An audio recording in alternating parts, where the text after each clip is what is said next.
गुरु प्यारे साथ संगत जी, आप सभी को राधा स्वामी जी। संगत जी, यह साखी बड़े महाराज जी के समय की है। उस समय एक बहुत बड़ा धनवान सेठ था। उसका एक पुत्र था जो हमेशा से ही अपने पिता के कहे अनुसार चला करता था। जब सेठ मरने लगा तो पुत्र हाथ जोड़कर कहता है, पिताजी कुछ शिक्षा दो। तब उसके पिताजी ने कहा कि बेटा, सारी राजनीति का सार है जो मैं तुम्हें सुनाता हूँ, जो अगर तुम उस पर चलोगे तो हमेशा ही सुख भोगोगे। और पहली नसीहत ये है कि भोजन हमेशा ही मीठा खाना। दूसरी नसीहत ये है कि धूप में कभी भी ना चलना। तीसरी ये है कि कर्ज देकर नहीं मांगना। और चौथी और आखिरी नसीहत है, धन की ज़रूरत पड़े तो दोपहर दिन चढ़े मस्जिद के नीचे से खोद कर खजाना निकाल लेना। अभी इन चारों बातों का सिद्धांत या अर्थ सेठ ने अपने बेटे को नहीं बताया था कि जब तक वह इस दुनिया से ही चल बसा। अब सेठ के बेटे ने अपना पिता के बताई हुई बातों का अर्थ बहुत ही गलत निकाल लिया। जो उसे बाहर अर्थ प्रतीत हुए थे वो धारण कर लिए और रोज ही पंचरंगी मिठाइयाँ खाने लगा। जिन बाजारों से वह निकलता सभी रास्तों में तंबू लगवा दिए ताकि वह छाया में चल सके। और बारिश और तूफान से अगर तंबू फट जाते तो उन्हें सिलवा लेता या फिर नए लगवा देता। इस तरह उसने बहुत ही सारा पैसा भी खर्च किया और किसी को उधार या कर्ज देता तो मांगता भी नहीं था और इसलिए कोई उसे वापस भी करने नहीं आता था। धीरे धीरे ऐसे सारा धन उसका ख़त्म हो गया।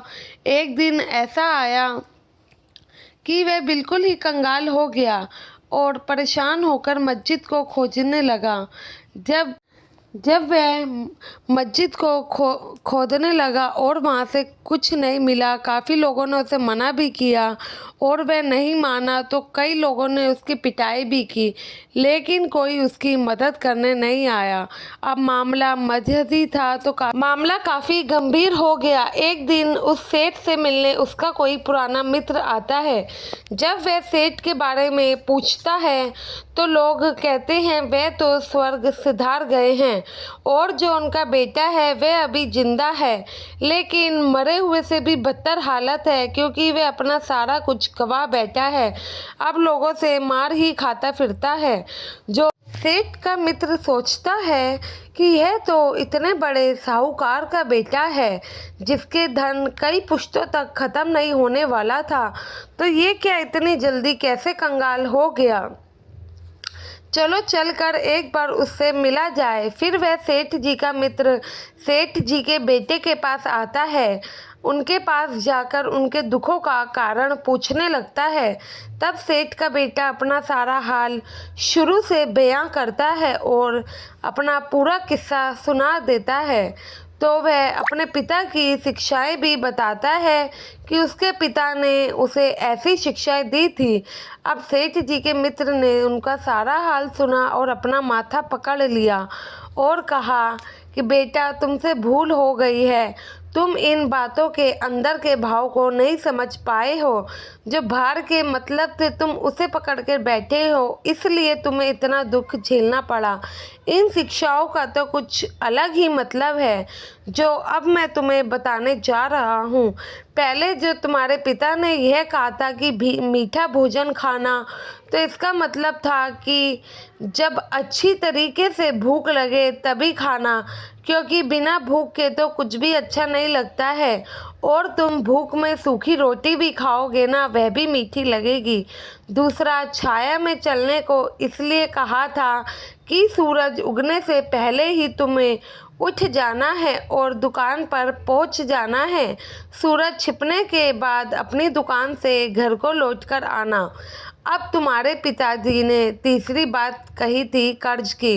वह ये थी कि किसी को कर्ज देकर मांगना नहीं, मतलब जिसको भी कर्ज देना उसका कोई ना कोई सामान या जेवर अपने पास रख लेना ताकि तुम्हें परेशानी ना हो और तुम्हारा पैसा समय से वापस भी आ सके। क्योंकि आजकल लोग, तुम्हें पता ही है, कैसे पैसे लेकर वापस नहीं करते हैं। चौथी बात का यह मतलब था कि जो मस्जिद के नीचे से सवा पहर दिन चढ़े पर खजाना निकालना, उसका मतलब यही है कि जिस समय दिन चढ़ेगा तुम्हारे घर पर मस्जिद की परछाई पड़ेगी, उस जगह को तुम्हें खोदना होगा, वहाँ से तुम्हें धन प्राप्त हो जाएगा। दूसरे दिन जब सेठ के पुत्र के घर में मस्जिद की परछाई पड़ी तो उसने खोदना शुरू किया। अभी थोड़ा सा ही खोदा था कि उसके नीचे से बर्तन खटकने की आवाज़ आई और उसने देखा कि उसमें तो बहुत सारा धन था और खजाना भी निकला, जिसको लेकर उसने अपना व्यापार दोबारा से खड़ा कर लिया और अपने पिता की बताई गई शिक्षाओं पर चलने लगा और थोड़े समय में ही वह फिर से धनवान हो गया और एक बड़ा साहूकार बन गया। तो साध संगत जी, हमें भी इस तरीके की संत महाराज जी की बातों को जिस तरह हम नहीं समझ पाते हैं और इसी तरीके से सेठ के पुत्र की तरह उन्हें गलत ले लेते हैं, जो कि सही नहीं है, इसी प्रकार हमें भी अक्षरों के अर्थ को और अंदर के भाव को समझने की ज़रूरत है। हमें अपना अभिमान छोड़कर सेवा करनी। संगत जी, दुनिया में आखिर हमारा क्या ही है? ये तो सिर्फ रंगमंच है जिस पर आज हम हैं, कल नहीं। तो अपने असल जीवन के मकसद को पहचानिए, सतगुरु के कहे वचनों को मानिए और अपने भजन सिमरन को, सत्संग को, सेवा को भरपूर समय दीजिए। हमारे कुछ साथ नहीं जाना है सिवाय हमारे नाम की कमाई के। आशा है जो साखियाँ आप सुनते हैं या फिर सत्संग भी सुनते हैं, उन पर अमल ज़रूर करते होंगे। गुरु के वचनों को समझिए, गुरु आखिर कहते क्या हैं और हमें क्या समझाना चाहते हैं। आशा है अगर आपको ये साखी पसंद आई हो तो संगत के अपने इस चैनल को सब्सक्राइब ज़रूर करके जाएं और कमेंट में राधा स्वामी भी ज़रूर लिखिएगा जी। राधा स्वामी जी।